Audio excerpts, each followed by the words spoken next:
নির্বাচিত এ মহতি জলসার সম্মানীয় সভাপতি মহাশয়, মুআজ্জাজ উলামায়ে দ্বীন, সামনে বসে থাকা সুপরিচিত জ্ঞানী গুণী মানী সম্মানী ইসলামী জ্ঞান পিপাসু শ্রোতা মণ্ডলী, পর্দার আড়ালে বসে থাকা আমার মা, আমার বোনেরা, প্রশংসা মাত্র আল্লাহ রাব্বুল আলামিনের জন্য, যে আল্লাহ রাব্বুল আলামিনের অশেষ মেহেরবানিতে, অশেষ দয়াতে, অশেষ মায়াতে আজকে আমরা এই বাড়িয়ানগর মাদ্রাসার মহতি জালসায় এসে উপস্থিত হতে পেরেছি। যে আল্লাহ আমাদেরকে ভালোবেসে এরকম একটি ভালো জায়গায় আসার সুযোগ করে দিয়েছেন, সেই আল্লাহ তাআলার কৃতজ্ঞতা জ্ঞাতার্থে শুকরিয়া আদায় করার জন্য আমরা বলি আলহামদুলিল্লাহ। অতঃপর দরুদ বর্ষিত হোক সেই বিশ্ব বরেণ্য নেতা, যিনি এ পৃথিবীতে আসার আগে পৃথিবীর সামাজিক অবস্থা ছিল খুব খারাপ। চুরি ডাকাতি, মারামারি, কাটাকাটি, ফাটাফাটি, লাঠালাঠি, গুন্ডামি, ভণ্ডামি, সুদ, জুয়া, সঙ্গীত, সমস্যা, শোষণ, পীড়ন, ধর্ষণ, অপহরণ, স্বৈরাচারী, কালোবাজারি, ২ নম্বরি, অত্যাচার, অনাচার, চিটারি, ধাপ্পাবাজি তথা সন্ত্রাসবাদের বাজার রমরমিয়ে চলছিল। যিনি আসার পর এরকম সমস্ত সমস্যার সমাধান করেছিলেন। যারা ছিল চোর, যারা ছিল ডাকাত, যারা ছিল নারীদের সতীত্বের জম, তাদেরকে তিনি বানিয়েছিলেন নারীদের সতীত্বের পাহারাদার। তিনি ছিলেন সার্বজনীন নেতা। আহমদ মুস্তাফা মুহাম্মদ মুস্তফা সাল্লাল্লাহু আলাইহি সাল্লামের প্রতি লাখো কোটি শান্তির ধারা অবতীর্ণ হোক। সকলে বলুন আল্লাহুম্মা আমিন, আল্লাহুম্মা সাল্লি আলাই, আল্লাহুম্মা বারিক আলাই। দীর্ঘ সময় নিয়ে আপনারা হাদিস ও কোরআনের আলোচনা শুনে আসছেন। দীর্ঘ সময় ধরে বিভিন্ন বক্তাদের মুখ থেকে ভিন্ন ধরনের এক একজন এক একটা বক্তার এক এক রকম বিষয়, বিভিন্ন বিষয়ের উপরে আপনারা বসে আলোচনা শুনে আসছেন। আমি একজন নগণ্য ক্ষুদ্র দিনের খাদেম, আপনাদের দ্বীনি খিদমত করার উদ্দেশ্যে সম্মানীয় সভাপতি মহাশয়ের আদেশক্রমে এ চেয়ারে এসে বসেছি। আমার সময়ের দিকে লক্ষ্য রেখে আজকে মাদ্রাসার জালসা, সেটা মাথায় রেখে একটি বিষয়ের উপরে আলোচনা করব। এই ভাবনা নিয়ে পবিত্র কোরআন সূরা আনফালের 2 ও 3 নম্বর আয়াত আপনাদের সামনে পড়েছি এবং মুসলিম থেকে একটি হাদিস আপনাদের সামনে পেশ করেছি। দুটো বিষয়কে, হাদিস ও কোরআনকে সামনে রেখে বক্তব্যের বিষয় আজকে আপনাদের সামনে রাখছি প্রকৃত মুমিনের গুণাবলী, খাঁটি মুমিনের গুণাবলী। খাঁটি মুমিন কারা? আমি একটু চাঁচা ছোলা ভাষায়, একটু মানে গ্রাম্য ভাষায়, মানে আঞ্চলিক ভাষায় আমি একটু কথা বলি আপনাদেরকে সাথে পেলে আমার খুব ভালো লাগে। আমি খুব হাই স্ট্যান্ডার্ড বক্তা নই, আর হাই স্ট্যান্ডার্ড ভাষাও আমি জানি না। আমি একটু সহজ সরলভাবে কথা বলার চেষ্টা করি। আমি আপনাদের সঙ্গে আলোচনা করতে চলেছি খাঁটি মুমিনের কি কি গুণ থাকা দরকার। আপনারা যারা আমার সামনে বসে আছেন, মা বোনেরা আড়ালে বসে আছেন, আমাদের প্রত্যেকের দাবি আমরা মুসলিম ও মুমিন। এখানে আপনারা কেউ একজনও বলবেন না যে মৌলভী সাহেব আমি মুসলমান নই, কারণ আমরা এখানে যতগুলো লোক আছি সকলেই আমরা মুমিন ও মুসলিম বলে দাবি করি নিজেকে। তো এখানে যতগুলো লোক আপনারা বসে আছেন প্রত্যেকেই আপনারা মুমিন ও মুসলিমের দাবিদার, নিজেকে মুমিন ও মুসলিম বলে মনে করি। আমি যদি আপনাদের জিজ্ঞাসা করি, ভাই আজকে ফজরের নামাজ কে কে পড়েছেন একটু বলেন তো দেখি। সবাই বলবে না, অধিকাংশ লোকেই বলবে যে মৌলভী সাহেব নামাজটা পড়া হয়নি। আর তার ভিতর থেকে আবার অনেকে বলবে যে আমার কাপড় ঠিক নাই। মানে কি, কাপড়ে পেশাব লেগে আছে, না হয় নাপাক কাপড়, এই একটা অশিলা বানায় মানুষ যে কাপড় ঠিক নাই, তাই ফজরের নামাজটা পড়া হয়নি। মা খালাদেরকে যদি বলি, মাঘে খালাগে নামাজটা পড়েছ, তা না বেটারে নামাজ পড়া হয়নি, ছেলেতে কাপড়ে পেশাব ফিরে দিয়েছে। তো ওদিকে কাপড়ে পেশাব ফিরছে ছেলেতে, আর এদিকে ছেলের বাপ নিজেই পেশাব ফিরছে কাপড়ে।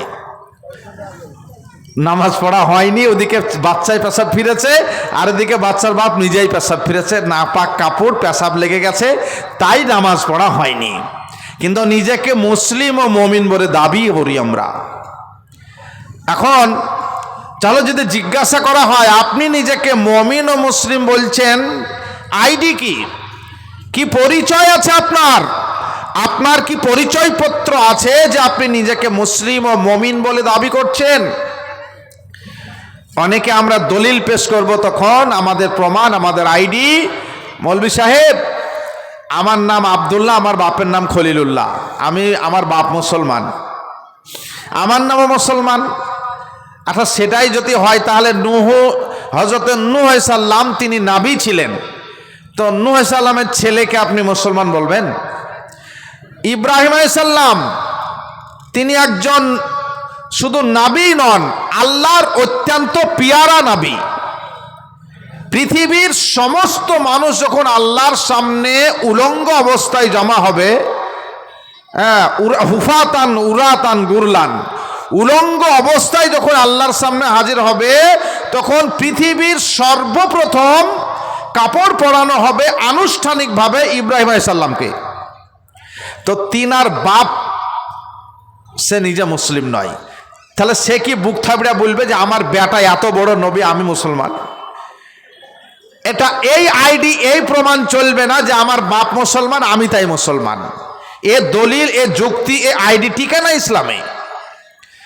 পাঞ্জাবি বড়, অনেকে এখন পা পর্যন্ত, যেটা জুব্বা শরীফ অনেকেই পড়েন, হ্যাঁ, তারপরে টুপি দাড়ি। তো এই জুব্বা বা পাঞ্জাবি পায়জামা টুপি, এটা যদি মনে করেন 100% মুসলিম হিসাবে প্রমাণ বা আইডি, এ কথাটাও টেকে না। যাবো সে জায়গায়। তো আপনারা অনেকেই যারা রাজমিস্ত্রি কাজ করেন, কেউ করান, আমাদের ওখানকারও বেশ কিছু ছেলে তারাও মুম্বাইয়ে যায়। ওরা আমাকে বলছে, ভাই মুম্বাই গেলাম, জুম্মার নামাজটা পড়ার লেগে তাড়াতাড়ি গোসল করে 11টার সময়তে বের হলাম যে মসজিদ খুঁজে বের করতে হবে, তারপরে তখন জুম্মার নামাজটা পাবো, নতুন গেলছি বোম্বাই। তা ওরা সকাল করে 11টার সময় গোসল করে বেরিয়ে পড়েছে, দিয়ে মুসলমান দেখলে পরে সাথ ধরবে। তা কিছুক্ষণ পরে একটা লোক ওদের সামনে দিয়ে হেঁটে চলে যাচ্ছে, পরনে পায়জামা, গায়ে পাঞ্জাবি, মাথায় লম্বা টুপি। কিছু দূর যাওয়ার পর ওরা সাথ ধরেছে যে মুসলমান পেয়েছি, ওর সাথে জুম্মার মসজিদ পাবি। মোটামুটি 2-5 মিনিট হেঁটে যাওয়ার পর ওই লোকটা রাস্তার ধারে দাঁড়িয়ে দাঁড়িয়ে পেশাব ফিরতে লাগলো। তা ওরা বলছে, আরে এই মুসলমান নয়, এ মারাঠি। যারা মুম্বাই গেছেন আপনারা জানেন মারাঠিরা টুপি পড়ে। তো ভাই, এই টুপি, দাড়ি, পাঞ্জাবি, পায়জামা, বৈবাহিক অনুষ্ঠান, জানাজা অনুষ্ঠান, নাম, এই সব দিয়ে নিজেকে খাঁটি মুমিন বলে দাবি করতে পারবেন না। আমি এ কথাটা বলতে চাচ্ছি। আল্লাহ তাআলা বলছেন সূরা আনফালের 2 এবং 3 নম্বর আয়াতে, খাঁটি মুমিন কারা? খাঁটি মুমিনের গুণ আল্লাহ একটা একটা করে তুলে ধরছেন সূরা আনফালের 2 এবং 3 নম্বর আয়াতে। আল্লাহ তাআলা বলেন, ইন্নামাল মুমিনুনাল্লাযীনা ইযা যুকিরাল্লাহু ওয়াজিলাত কুলুবুহুম ওয়া ইযা তুলিয়াত আলাইহিম আয়াতুহু যাদাতুহুম ঈমানাও ওয়া আলা রাব্বিহিম ইয়াতাওয়াক্কালুন।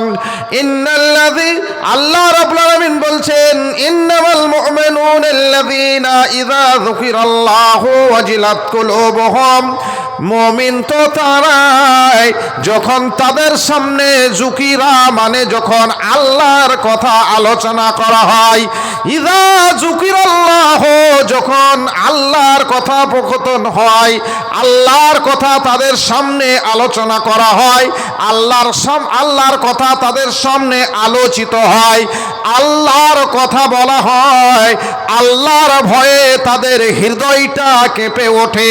ওয়াজিলাত কুলুবুহুম আল্লাহর ভয়ে হৃদয় তাদের কেঁপে ওঠে। যেমনটি করে বন্ধুগো আমার গুনহার কথা আলোচনা হলে, জাহান্নামের কথা আলোচনা করা হলে, হালাল হারামের কথা আলোচনা করা হলে পরে, আল্লাহর উলুহিয়াত রুবুবিয়াত সম্বন্ধে আলোচনা করা হলে পরে তাদের আল্লাহর ভয়ে হৃদয়টা কেঁপে ওঠে। রাত্রের অন্ধকারে জীবনে অনেক গুনাহ হয়ে গেছে, যেই গুনাহ সম্বন্ধে আব্বা জানে না, মা জানে না, বিছানার বিবি সেও জানে না, বিছানার স্বামী মেয়েদের তারাও যাবে না। জীবনে এমন কিছু গুনাহ হয়ে গেছে, মাওলানা আব্দুল কাদের সাহেব যখন জান্নাত জাহান্নামের কথা আলোচনা করেন, বড় বড় শায়েখরা যখন জান্নাত জাহান্নামের কথা আলোচনা করেন, যখন তারা বলেন জীবনের সমস্ত কিছু ভিডিও রেকর্ড হচ্ছে, আল্লাহর সামনে গিয়ে এগুলো প্রকাশ করে দেওয়া হবে, ওই জাহান্নামের কথা শুনে, গুনার কথা শুনে আল্লাহর ভয়ে ওয়াজিলাত কুলুবুহুম যারা খাঁটি মুমিন আল্লাহর ভয়ে জাহান্নামের কথা শুনে তাদের হৃদয়টা কেঁপে ওঠে গুনহার কাজ করার সময়। সূরা নাজিয়াতের 40 নম্বর আয়াতে আমার আল্লাহ তাআলা বলছেন, ওয়া আম্মা মান খাফা মাকামা রাব্বিহি ওয়া নাহান নাফসা আনিল হাওয়া। আল্লাহ তাআলা বলেন, ওয়া আম্মা মান খাফা মাকামা রাব্বিহি, তারা আল্লাহর সামনে পক্ষান্তরে সেই মুমিন বান্দারা আল্লাহর ভয়ে কেমন করে গিয়ে দাঁড়াবো, গুনহার কাজ করার পরে, অন্যায় কাজ করার পরে, হারাম কাজ করার পরে আল্লাহর সামনে কেমন করে গিয়ে দাঁড়াবো। আল্লাহ তো সবগুলো ভিডিও রেকর্ড রাখছেন। এই ভয়ে যারা ওয়ানাহান নাফসা আনিল হাওয়া অশ্লীল কাজ থেকে নিজেকে দূরে রাখে, হারাম কাজ থেকে যারা নিজেকে দূরে রাখে, এরাই হচ্ছে খাঁটি মুমিন। খাঁটি মুমিনের এটা হচ্ছে 1 নম্বর গুণ। বুখারী শরীফের 883 এবং 84 পৃষ্ঠা মিলিয়ে একটা সুদীর্ঘ লম্বা হাদিস এসেছে। ঠিক এর কথাটির সঙ্গে, এই আয়াতটির সঙ্গে, এই ব্যাখ্যার সঙ্গে ওই হাদিসটা চলে আসে। একটুকু সময় নিয়ে আপনাদের বুখারীর 3টার একটা অংশ আমি শোনাবো। ইন্নামাল মুমিনুনা আল্লাযীনা ইযা যুকিরাল্লাহু ওয়াজিলাত কুলুবুহুম, এর ব্যাখ্যায় বুখারী শরীফের 883-84 পৃষ্ঠার হাদিসটা একটুকু আপনাদেরকে শোনাবো। এই হাদিসটা বর্ণনা করছেন ইবনে উমর রাদিয়াল্লাহু তাআলা আনহুমা, তিনি 1630টা হাদিস বর্ণনা করেছেন। এরকম একজন রাবী আব্দুল্লাহ ইবনে উমর, তিনি এই হাদিস বর্ণনা করছেন। আল্লাহ রাসূল সাল্লাল্লাহু আলাইহি ওয়াসাল্লাম তিনি এভাবে বলেছেন, বানী ইসরাঈলদের ভিতরে 3 জন বন্ধু ছিল। তারা 3 জন বন্ধু বেড়াতে যাওয়ার জন্য, সফরের জন্য তারা বাইরে বেরিয়েছে। সুদীর্ঘ লম্বা হাদিস, শুধু একটি পয়েন্ট আপনাদের সামনে তুলে ধরে এই আয়াতের ব্যাখ্যার জন্য বন্ধুগো আমার, আল্লাহর রাসূল বলছেন তারা ওই 3 জন বন্ধু যখন ঘুরতে বেরোলো, কিছুটা যাওয়ার পরে পানি চলে এলো, ঝড় বৃষ্টি চলে এলো। এত ঝড়, এত বৃষ্টি এলো, ঝড় বৃষ্টির কারণে তারা বাইরে থাকতে পারলো না। কোথাও গিয়ে আশ্রয় নেওয়ার মতো জায়গা খোঁজাখুঁজি করলো, কোনো জায়গাও তারা খুঁজে পেল না। শেষ পর্যন্ত পাহাড়ের একটি গর্তে, পাহাড়ের একটি গুহায় গিয়ে তারা আশ্রয় নিল। বুখারীর হাদিসে ঠিক এভাবে এসেছে, তারা যখন গুহার ভিতরে ঢুকে গেল বন্ধুগো আমার, কিছুক্ষণ পরে ঝড় বৃষ্টির ফলে ওপর থেকে একটা পাথর এসে গড়তে গড়তে গড়তে এসে যারা গুহার ভিতরে ঠাঁই নিয়েছিল ওই গুহার মুখটা শাটার বন্ধ হয়ে গেল। আমরা যখন দোকানে শাটার বন্ধ করে দরজা লাগিয়ে দিই, শাটার টেনে দিই, অনুরূপভাবে একটা বড় পাথর এসে তাদের বেরোনোর পথটাকে সম্পূর্ণরূপে বন্ধ করে দিল। যখন তাদের গুহার মুখটা বন্ধ হয়ে গেল, আলো পৌঁছাই না, কোন ধরনের বাতাস পৌঁছাই না, অন্ধকারে ভরে গেল ওই গুহার ভিতরটা। ফাকালা বাজুহুম লে বাজিন, বুখারীর ইবারাত, তারা এক উভয়ের ভিতরে তারা বলা বলি শুরু করলো, তারা নিজেদের ভিতরে আলোচনা শুরু করলো, বন্ধু আমার, যারা তোমরা বেশি বেশি করে আল্লাহর জন্য ভালো কাজ করেছো, আল্লাহকে সন্তুষ্ট করার জন্য ভালো কাজ করেছো, সেই ভালো কাজকে ওসিলা বানিয়ে আল্লাহর কাছে তোমরা ফরিয়াদ করো, নিশ্চয়ই আল্লাহ ওই দোয়ার বদৌলতে আমাদেরকে এ বিপদ থেকে উদ্ধার করবে। তাদের ভিতর থেকে অর্থাৎ তিনজনের ভিতর থেকে একজন বলছেন, ফাকালা আহাদুহুম আল্লাহুম্মা ইন্নাহু কানা লিওয়ালিদানি শাইখানি কাবীরানি ওয়াল সাবিয়াতুন সিগারন, আল্লাহ গো, আমার কাছে থাকতেন আমার বৃদ্ধ মা, আল্লাহ গো, আমার কাছে থাকতেন আমার বৃদ্ধ আব্বাজান, ওয়াল সাবিয়াতুন সিগারন, আল্লাহ গো, আমার ছোট ছোট কুচি কুচি সন্তান, তাদের নিয়ে আমার ছিল একটি পরিবার, তাদের নিয়ে ছিল আমার সংসার। অর্থাৎ আল্লাহর কাছে ওই ব্যক্তি দোয়া করছে, ঠিক এই বলে ফরিয়াদ করছে, আল্লাহ গো, আমার বৃদ্ধ আব্বা মা আমার কাছে থাকতো, আমার ছেলে মেয়েদেরকে নিয়ে, আমার স্ত্রী আর আমি নিয়ে আমাদের সংসার ছিল, আমাদের পরিবার চলতো এভাবে, রব্বুল আলামিন আমি তাদেরকে দেখভাল করার জন্য, আমি তাদের ভরণ পোষণের জন্য, আমি তাদের খাওয়া দাওয়ার জন্য রব্বুল আলামিন কুনতু আরআ আলাইহিম, আল্লাহ গো, আমি ছাগল চড়াতাম আমার সন্তান আদিদেরকে দেখভাল করার জন্য, আমার মা আব্বার খাওয়া দাওয়ার জন্য আমি একদল ছাগল চড়াতাম, আর ওই ছাগল চড়িয়ে এসে সন্ধ্যাবেলা গোয়াল ঘরে ঢুকিয়ে দেওয়ার পরে ছাগলগুলোকে দুগ্ধ দহন করে নিয়ে এসে প্রথমত আমি আমার আব্বা মাকে খেতে দিতাম, সর্বপ্রথম মাকে আব্বাকে খাওয়ানোর পরে আমার বাচ্চাদেরকে খেতে দিতাম, পরিশেষে আমি সেই দুগ্ধ পান করতাম আমরা স্বামী স্ত্রী মিলে।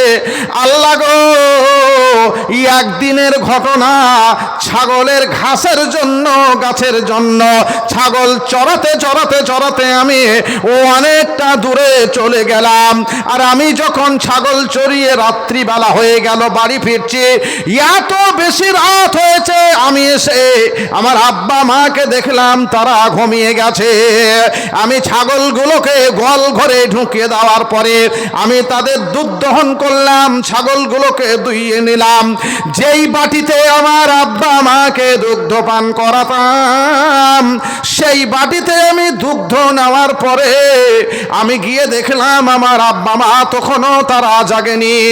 ফাজেত বিল হালাবে কুনতু ইনদা রৌসিহা কুনতু ইনদা রৌসিহিমা, আল্লাহ রাব্বুল আলামিন আমি দুধের বাটি নিয়ে আসার পরে আমার আব্বা মায়ের মাথার গোড়ায় দাঁড়িয়ে গেলাম, আমার হাতে দুধের বাটি, আমার আব্বা মা তারা ঘুমিয়ে আছে, ওয়াসাবিয়াতু ইয়াতাজাগুনা ইনদা কাদামাইয়া, আমার ছোট্ট ছোট্ট কচি কচি সন্তান তারা আমার পায়ের কাছে এসে গিড়ি গিড়িয়ে কান্না করছে, আব্বা জান ক্ষুধার তাড়নার সহ্য করতে পারি না, আব্বা গো তুমি আমাদেরকে খেতে দাও। তিনি বলছেন, আল্লাহ গো, ওয়াসাবিয়াতু ইয়াতাজাগুনা ইনদা কাদামাইয়া, আমার পায়ের কাছে এসে আমার ছোট ছোট ছেলে তারা কান্নাকাটি করছে, আমার আব্বা আমার আম্মা তারা ঘুমিয়ে আছে, আমি অপছন্দ করলাম আমার মাকে আমার আব্বাকে ঘুম থেকে দুধ পান করাবো, ঘুম থেকে তুলিয়ে দুগ্ধ পান করাবো, এটা আমি পছন্দ করলাম না। তাই আমি আমার আব্বা মায়ের মাথার গোড়ায় দুধের বাটি নিয়ে দাঁড়িয়ে থাকলাম। আমার ছেলে মেয়েরা পায়ের গোড়ায় এসে কান্না করতেই থাকলো। এভাবে চলেই যাই, সময় যেতেই থাকে। ওগো ভাই, ওগো বন্ধু, ওগো বাপ, ওগো মা, এবার আপনারা বলুন, আপনার ছেলের যদি এরকম পরিবেশ হয়, তারা কত খাঁটি ইমানের অধিকারী ছিলেন মূল্যায়ন করুন। এভাবে রাত পার হয়ে যাচ্ছে, ছেলেরা পায়ের গোড়ায় পা ধরে কান্না করছে, তথাপি ছেলেদের তিনি খেতে দিচ্ছেন না। মায়ের ভালোবাসায়, আল্লাহর ভালোবাসায় আল্লাহ নারাজ হয়ে যাবে এই ভয়ে দুধের বাটি মাথার গোড়ায় নিয়ে তিনি দাঁড়িয়ে থেকেই গেলেন। এভাবে সময় পাস হওয়ার পরে হাত্তা তাতলাল ফজর, এরকম সময় ফজরের আজান হয়ে গেল, ফজর এসে হাজির হয়ে গেল, ফজরের সময় এসে গেল। তখন তার আব্বা আর তার আম্মা যখন জেগে গেলেন, ওই ভদ্রলোক বলছেন, আল্লাহ গো, ফজরের সময় হয়ে গেলে পরে আমার আব্বা মা জেগে গেলেন, আমি তখন আমার মাকে দুগ্ধপান করালাম, আব্বাকে দুগ্ধপান করালাম, তারপরে আমার ছোট ছোট সন্তানদেরকে দুগ্ধপান করালাম, সবার শেষে আল্লাহ আমি আমার স্ত্রী তখন দুগ্ধপান করলাম। আল্লাহ গো, আমি এই কাজ যদি তোমাকে রাজি করার জন্য করি, একমাত্র তোমাকে খুশি করার জন্য যদি আমি এই ত্যাগ করে থাকি, আমি ছেলেদের মায়া করিনি, আমি আব্বা মায়ের মায়াতে আল্লাহ গো তোমার মহব্বতে এই কাজ করেছি। আল্লাহ তুমি যদি এই কাজে আমার প্রতি সন্তুষ্ট হয়ে থাকো, আল্লাহ তুমি এই গুহার মুখে যে পাথর লেগে আছে, এই পাথরকে তুমি সরানোর ব্যবস্থা করে দাও। আল্লাহ রাব্বুল আলামিন তিনি দয়াবান, তিনি মেহেরবান। আল্লাহর কোনো বান্দা যখন আল্লাহর কাছে কাঁদে, আল্লাহ তখন বসে বসে তখন মজা দেখেন না। আপনারা যারা খাঁটি মুমিন এখানে আছেন, আপনারা যখন আল্লাহর কাছে কাঁদবেন, আল্লাহ আপনার ডাকে সাড়া দিবেন। সূরা আম্বিয়া 87 এবং 88 নম্বর আয়াত। হযরতে ইউনূস আলাইহিস সালাম যখন মহা বিপদে পড়েছিলেন, বন্ধুগো আমার, মাছের পেটে যখন তিনি চলে গেলেন, সুদীর্ঘ লম্বা ঘটনা 1 মিনিটে শেষ করে দিয়ে, হযরতে ইউনূস আলাইহিস সালাম মাছের পেটে যখন চলে গেলেন, এক তো রাত্রির অন্ধকার, দ্বিতীয়ত মাছের পেটের অন্ধকার, তৃতীয়ত সমুদ্রের পানির অন্ধকার, মহা বিপদে পড়ে আছেন তিনি। আল্লাহকে মেসেজ করলেন, লা ইলাহা ইল্লা আনতা সুবহানাকা ইন্নী কুনতু মিনাজ জালিমিন। আল্লাহ বলছেন, নবী ইউনূসের মেসেজ পাওয়ার পরে আমি আল্লাহ চুপ করে বসে থাকিনি, আমি তার মেসেজের উত্তর দিলাম। সূরা আম্বিয়ার 88 নম্বর আয়াত। ফাস্তাজাবনা লাহু ওয়া নাজ্জাইনাহু মিনাল গাম ওয়া কাযালিকা নুনজিল মুমিনিন। বড় চিন্তার জায়গা থেকে তাকে আমি উদ্ধার করেছিলাম।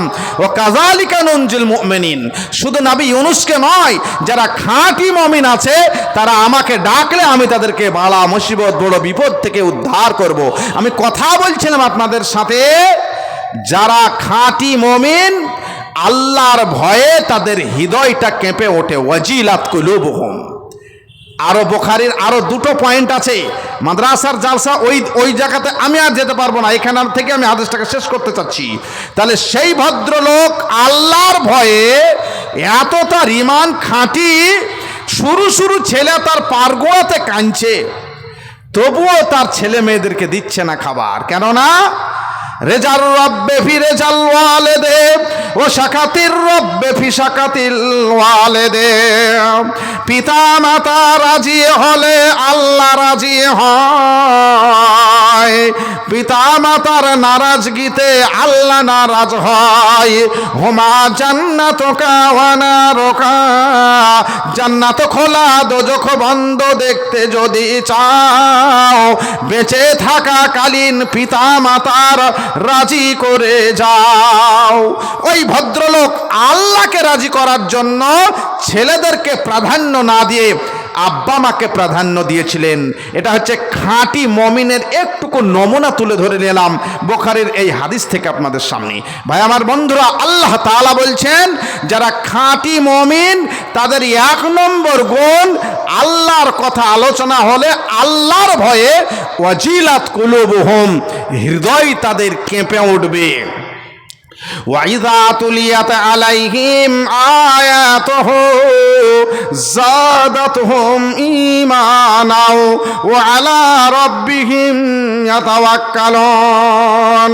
আল্লাহ রাব্বুল আলামিন খাঁটি মুমিনের 2 নম্বর গুণ তিনি বলছেন।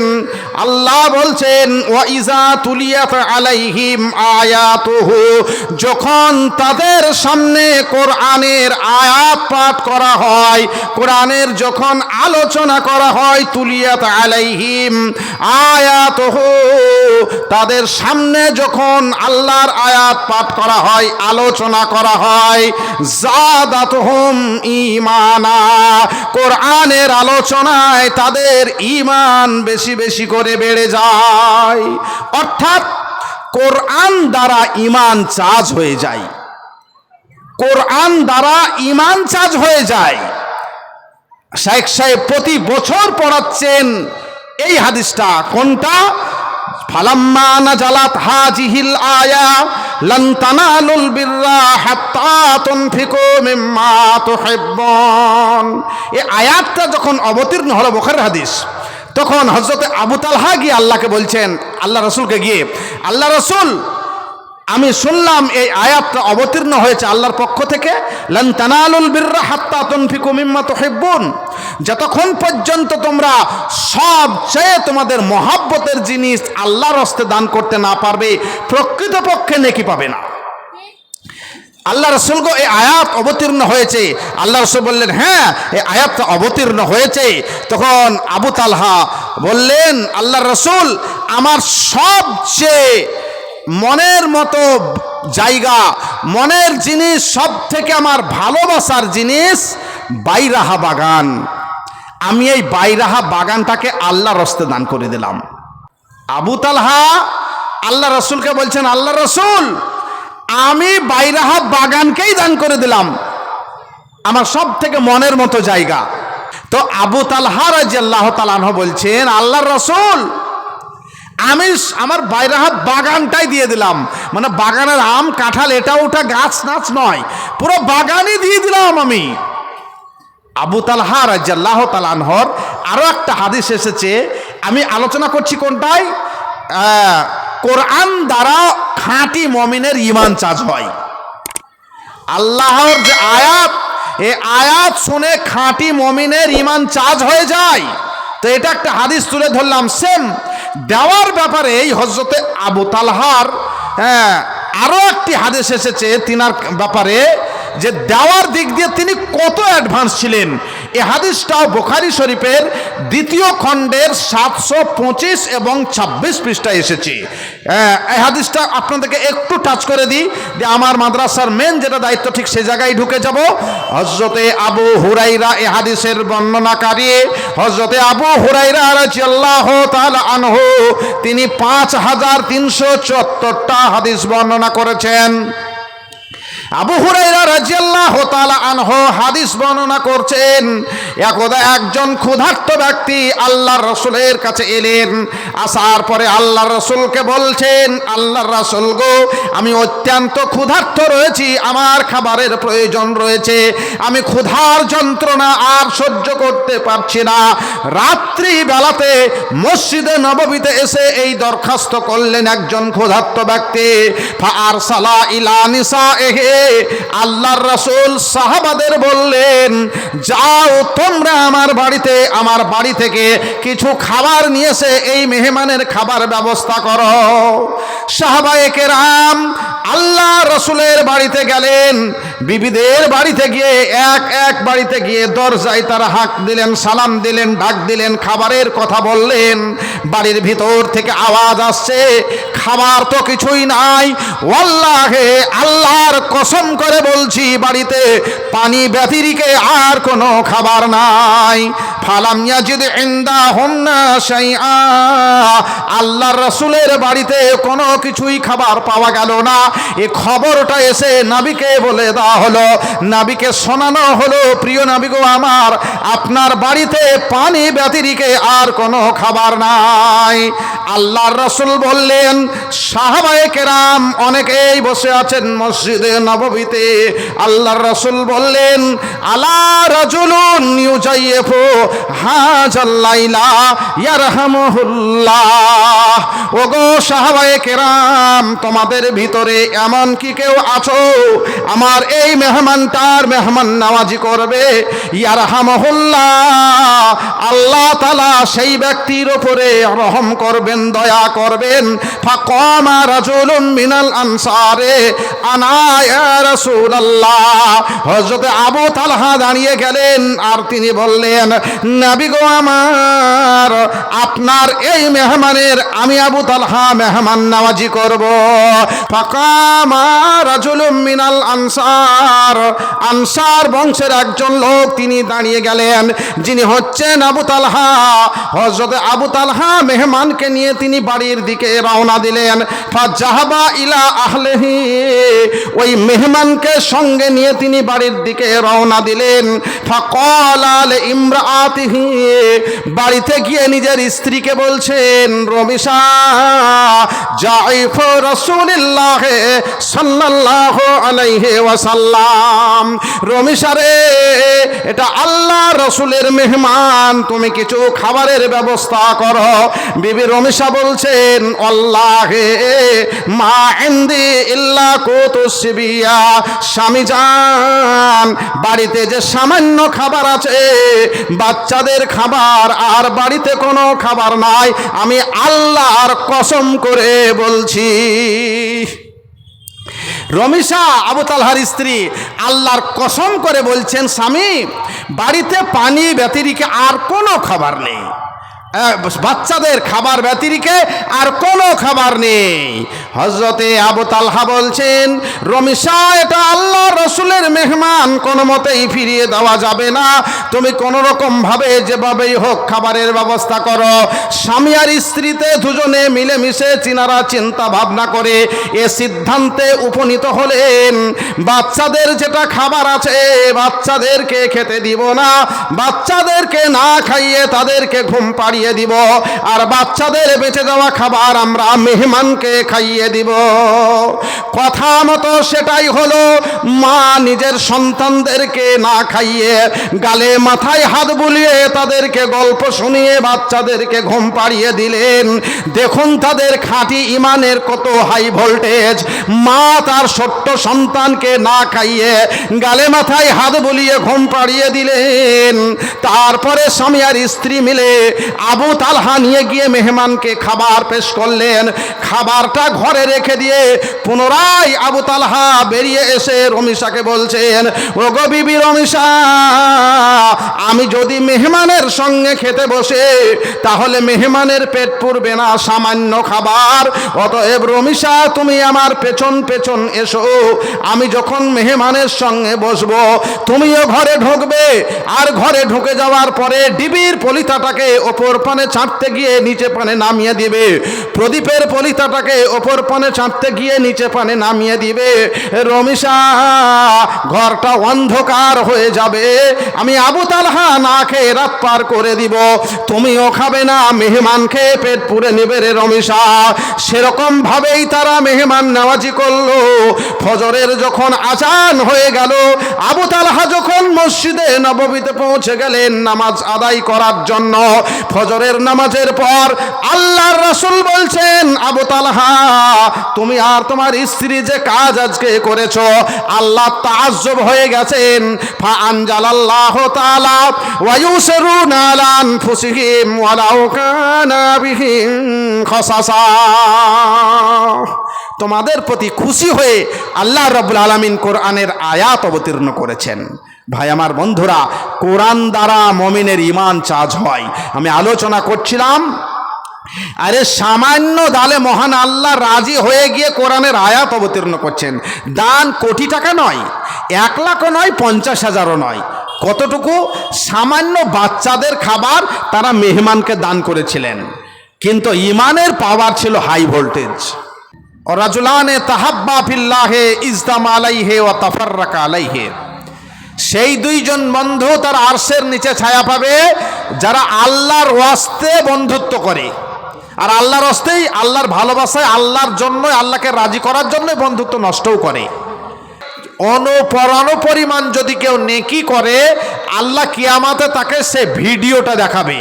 ফামাইয়া আমাল মিসকালা জাররাতিন খায়রান ইয়ারা ওয়া মাইয়া আমাল মিসকালা জাররাতিন শাররান ইয়ারা।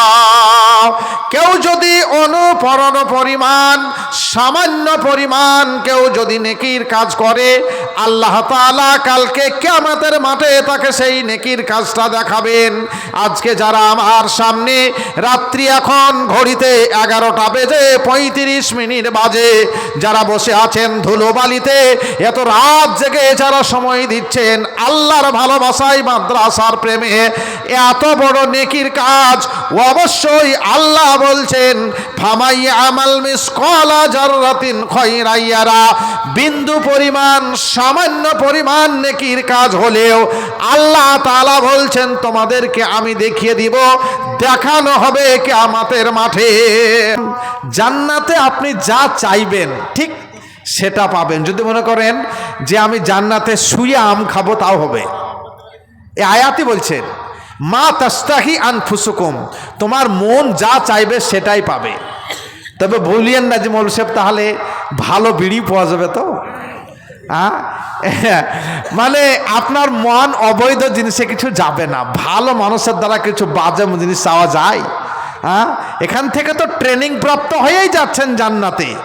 যেরকম হযরতে ইব্রাহিম আলাইহিস সালামের কথা বক্তব্য শুরুতে বলছিলাম, তিনি আল্লাহর খলিল, আল্লাহর প্রিয় বন্ধু, তিনার পরীক্ষাটাও অনেক বড়। মাওলানারা হাসে হাদিস পড়াচ্ছেন ছেলেদেরকে, বিবি বাল বাচ্চাকে নিয়ে গিয়ে আপনার মরুভূমিতে রেখে আসতে হয়েছিল, বিরাট বড় পরীক্ষা। আবার ছেলেকে আল্লাহর রাস্তায় কুরবানি করার কথা বলা হয়েছিল, বিরাট বড় পরীক্ষা। অগ্নিকুণ্ডে সরাসরি গিয়ে সেখানে আল্লাহর ভালোবাসায় আগুনে তেনাকে পড়তে হয়েছিল, সেটাকে তিনি মেনে নিয়েছিলেন, বিরাট বড় পরীক্ষা। তাই যে যত, যার ইমান যত পাওয়ার বেশি, পরীক্ষা তত বেশি।